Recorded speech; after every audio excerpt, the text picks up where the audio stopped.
de apreensão do significado do que estes elementos representam. Isso tem a ver com a gente, tem a ver com a nossa história, tem a ver com a nossa existência. E a recomendação é que a gente se aproprie do significado, do sentido que esses elementos representam, para que seja bom, para que seja positivo, para que seja valoroso. Antes eu queria compartilhar com vocês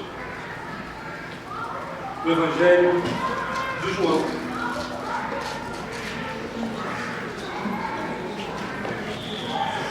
Capítulo 8.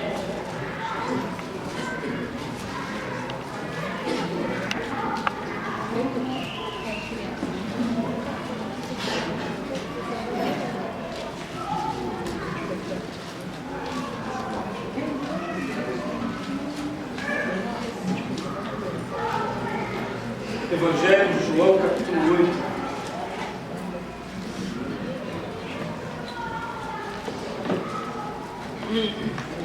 E a despeito de tudo que nós já fizemos até aqui, nosso desafio será tentar acalmar o coração, aquietar-se, tentar disponibilizar nossa melhor mente, nosso espírito, nosso coração, para aquilo que seja a palavra de Deus para a gente. O Evangelho de João, capítulo 8, diz assim: Jesus, porém, foi para o Monte das Oliveiras. Ao amanhecer, ele apareceu novamente no templo, onde todo o povo se reuniu ao seu redor, e ele se assentou para ensiná-lo. Os mestres da lei e os fariseus trouxeram-lhe uma mulher surpreendida em adultério. Fizeram-na ficar em pé diante de todos e disseram a Jesus: Mestre, esta mulher foi surpreendida em ato de adultério. Na lei, Moisés nos ordena apedrejar tais mulheres. E o Senhor, o que diz? Eles estavam usando essa pergunta como armadilha, a fim de terem uma base para acusá-lo. Mas Jesus inclinou-se e começou a escrever no chão com o dedo. Visto que continuavam a interrogá-lo, ele se levantou e lhes disse: Se algum de vocês estiver sem pecado, seja o primeiro a tirar pedra nela. Inclinou-se novamente e continuou escrevendo no chão. Os que ouviram foram saindo um de cada vez, começando pelos mais velhos. Jesus ficou só com a mulher em pé diante dele. Então Jesus pôs-se em pé e perguntou-lhe: Mulher, onde estão eles? Ninguém a condenou? Ninguém, Senhor, disse ela.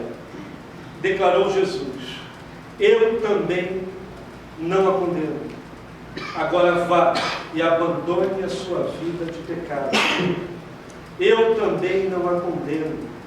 Agora vá e abandone sua vida de pecado. Que o Senhor nos conduza nessa reflexão. Amém. E que a palavra dele nos alimente com toda a verdade.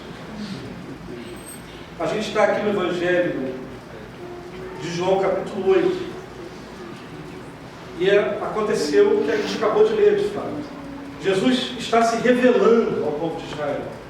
Ele já havia feito alguns milagres, já havia começado a ensinar os seus ensinamentos, já havia começado a surgir burburinhos acerca da pessoa dele, se ele de fato era o Messias que haveria de vir, ou se não era, de forma que o que ele estava fazendo ali naquela região da Palestina era algo inusitado para a realidade daquelas pessoas.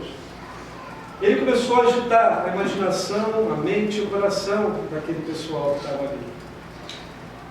E de tal maneira que falava sobre ele coisas como: quem é este que fala tais coisas? Ninguém nunca falara como ele. Seria ele o Messias? E a verdade é que a religião daquele povo da Palestina, do pessoal de Israel, era uma religião muito zelosa. Existia gente preocupada de zelar para que tudo andasse conforme a lei e os parâmetros da religião e da lei. E Jesus surgia, emergia daquela realidade com realidades diferentes, falando coisas que tinha a ver com Deus de Israel, tinha a ver com o jeito deles, mas era algo significativamente diferente.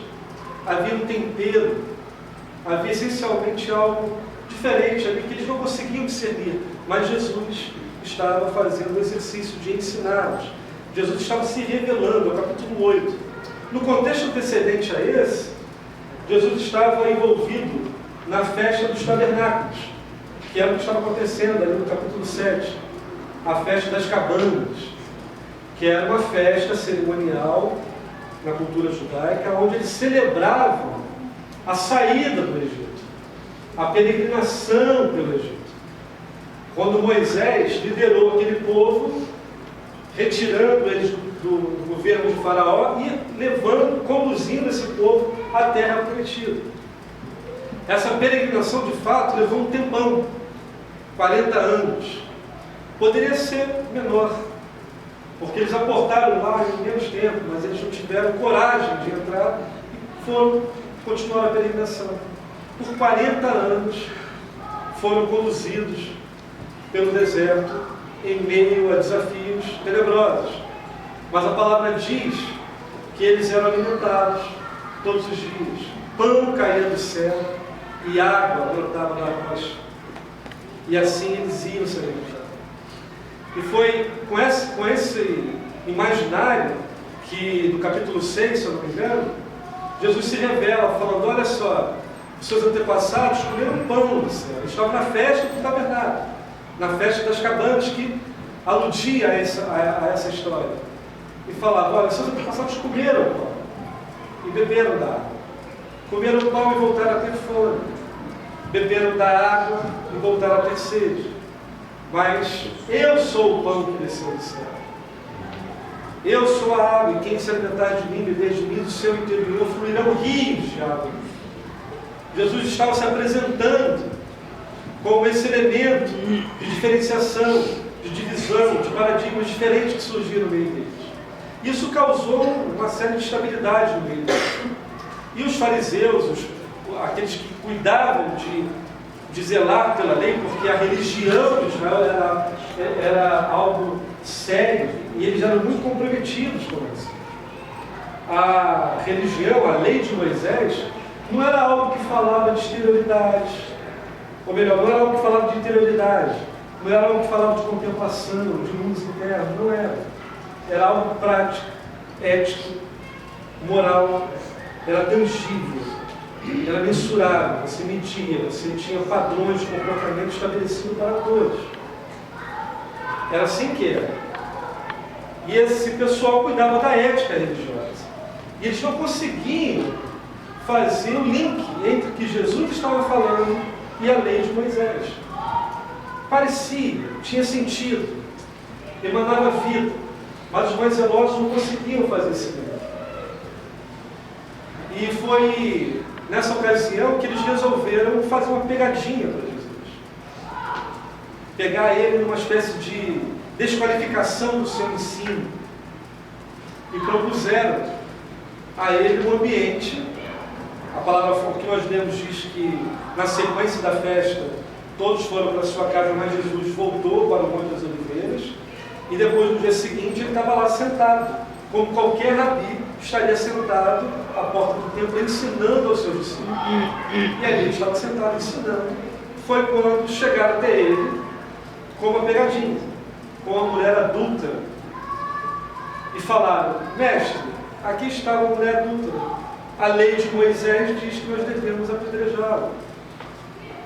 O que você diz que nós devemos fazer?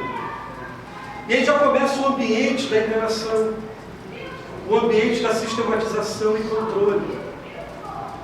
Da sistematização e controle, porque já tinha um equívoco ali, porque a lei que narra sobre isso é Levíticos, e fala que o homem e a mulher deveriam ser apedrejados. Então só a mulher estava ali. O homem estavam romano. Desde aquela época, né, sendo alvo de opressão. Então tiraram do contexto, colocaram só a mulher ali, e o homem sumiu da história. E impuseram a Jesus que resolvesse esse dilema. E era complexo, porque a Judéia era ali uma colônia romana. Existia uma dominação romana que estava liderando e organizando o dia a dia daquela cultura, daquele povo.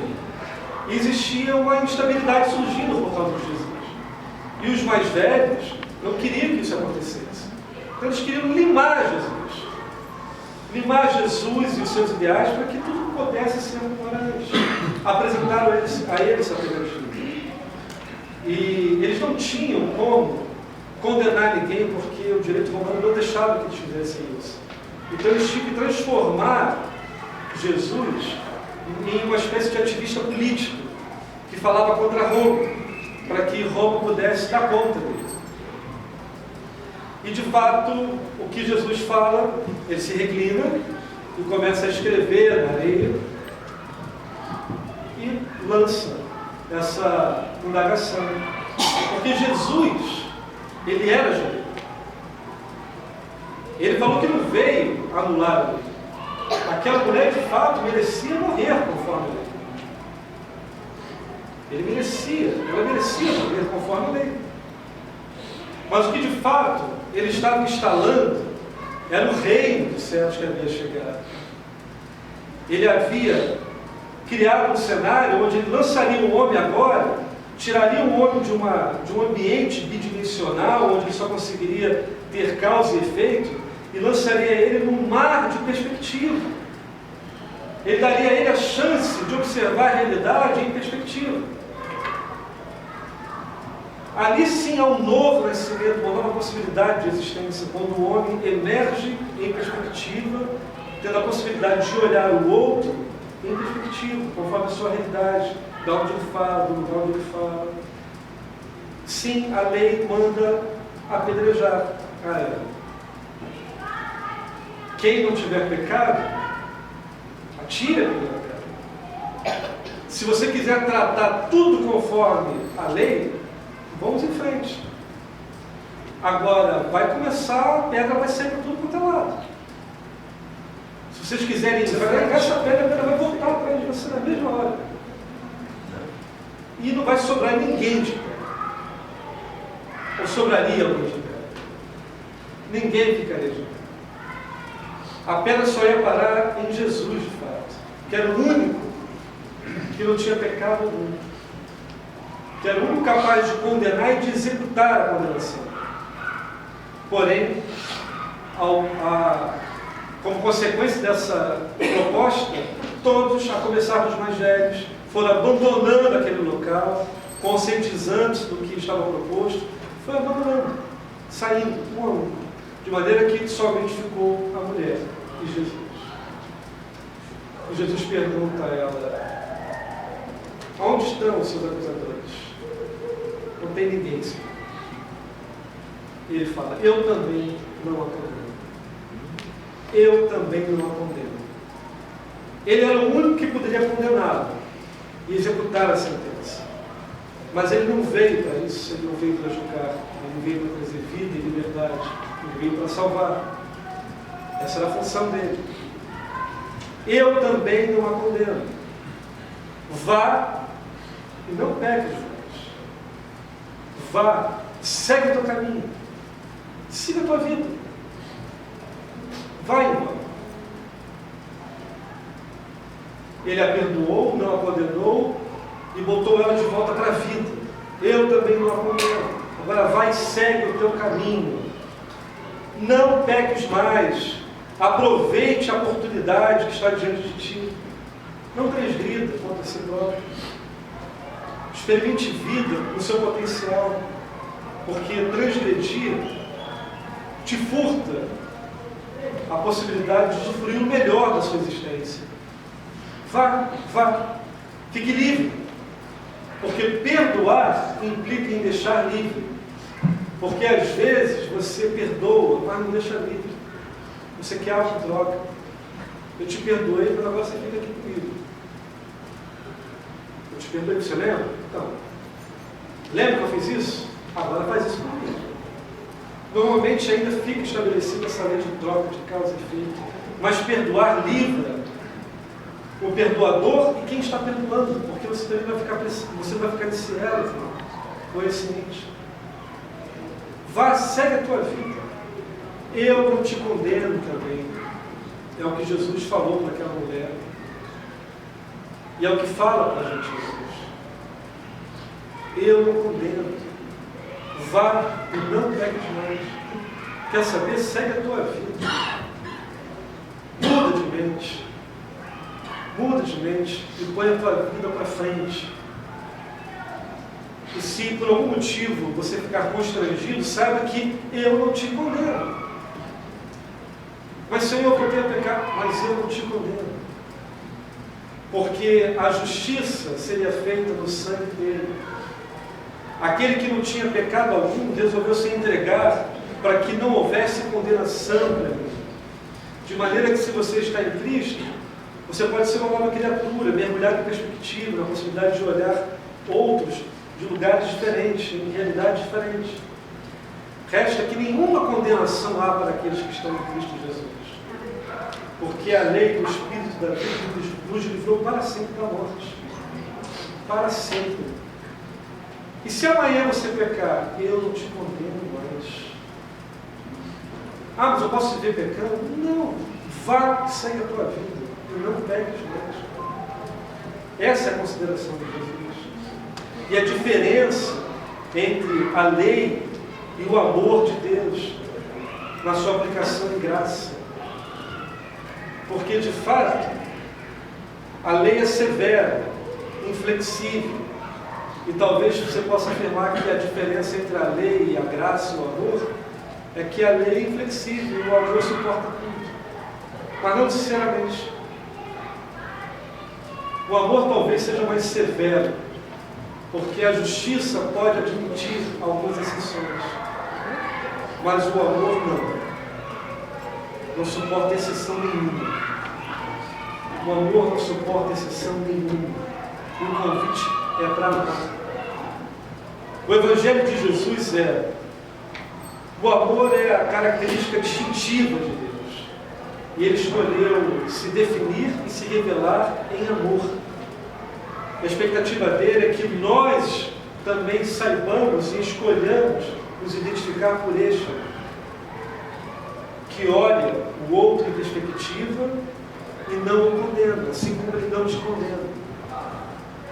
E te chama para uma vida libertadora, para uma caminhada existencial, psicológica e espiritualmente reveladora, de ficar atento, de discernir a realidade, de ser iluminado diariamente e ter a mente de Cristo, porque essa é a vontade de Deus, para que sejamos homens e mulheres com a mente de Cristo, que saibamos olhar em perspectiva e saibamos evoluir até esse status do varão perfeito, que olha e não condena, porque enxerga o outro em perspectiva. E o convite é para a comunhão, é para andar em comunhão, não é para separação. Essa mesa é a mesa para aqueles que não há condenação, portanto, para todos. E é impossível você querer andar em comunhão se você ainda define limites para a experiência do amor na sua vida. Se você define limites de até onde você pode ir no amor com o próximo, existe algo a ser aperfeiçoado. O amor não tem limites. Ele não admite exceção. Por isso que ele falou. De fato, ela deveria de morrer, deveria lançar uma pedra no meio da cabeça dela. Mas eu não a condeno. Ela está livre para viver no pecado? Não, livre para escolher viver de bem com a vida. Para seguir o caminho em verdade, em amor, em mudança de mente. E isso tem a ver com essa possibilidade. Primeiro, de entender que todos nós aqui somos convidados para caminhar em amor. E o que Jesus fala no seu Evangelho para nós é: eu não te condeno também. Eu não condeno vocês. É amor. O convite é para que todos participem. Considerem sobre esse momento, reflitam, entendam, decidam os elementos e comam. E participem da mesa. É o que Paulo nos ensina. E o que nós temos diante de nós é a oportunidade de considerar o que foi feito por nós. Foi porque Ele fez isso por nós que não há condenação para nós. Foi porque Ele se entregou por nós que a gente pode andar em novidades de vida. Foi porque Ele morreu por nós que a gente pode buscar o amor como referência absoluta nas nossas relações. Porque sem amor nada começa. Porque a única coisa que vai sobrar é amor. Tudo passará, mas o amor vai permanecer para sempre. O convite é para amar de verdade, para se aventurar a não ter limites na relação interpessoal com o seu próximo. Isso pode começar hoje, pode começar agora. Para assimilar o perdão que você recebeu, para assimilar o perdão que você ofereceu, para o perdão que você vai oferecer, e saber que qualquer sistema de controle, de manejo do outro vai ser cessado pela instalação do amor. Tomara seja assim com cada um de nós. Então, quando nós participarmos da mesa do Senhor, tenhamos isso em mente. Eu, porém, não te condeno. Vá e segue o teu caminho. Segue o teu caminho. Não há sistema de controle sobre a sua vida. Já que não é assim contigo, que não seja assim de você para com o teu próximo. Seja assim, em nome de Jesus. Amém. Queria convidá-los, de maneira solene, a ficar de pé. Vou pedir para algumas pessoas